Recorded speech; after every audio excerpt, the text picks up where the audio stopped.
It's been over a month since the death of 2.5-year-old Michael William Vayro in a home near Webb. RCMP are investigating this case as a homicide. William's 3-year-old sister also passed away on this property this past July. This death was deemed accidental, but family members are outraged and feel like they're not being informed about everything which happened at the house. My family's been kind of kept in the dark about the whole thing, too. We haven't really been given much.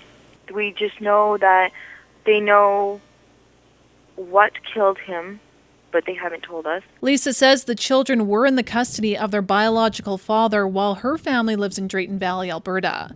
She contacted Child and Family Services and the Premier of Saskatchewan, questioning why this incident happened and also asking the province to step up their efforts in this case. I wrote the Premier of Saskatchewan and I said, look, this is not right.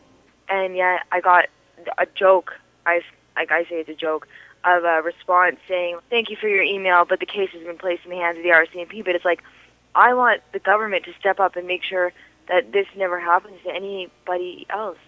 Southwest TV News contacted Child and Family Services, who would not comment on the case or say if they were involved. RCMP were called out to the home on December 18th and a search warrant was executed on the property.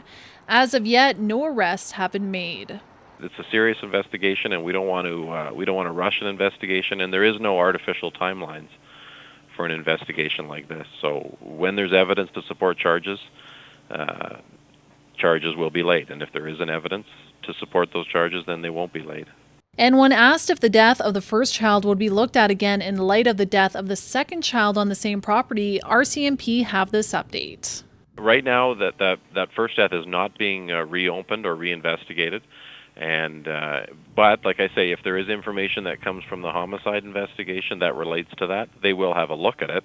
But to my knowledge, there's nothing that has been uncovered at this point that relates to that first accidental death.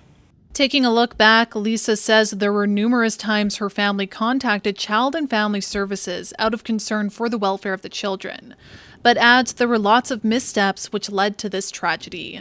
There was one slip up here and one slip up there and one slip up there, and now it's like, look at what you guys did, you know?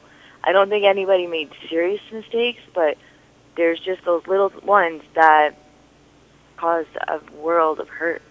Lisa says she was never close with the biological father of the children. She also confirmed there was a third child living at the home prior to the death of her nephew, but she said she's not sure of the status of that child or of the biological father of her niece and nephew.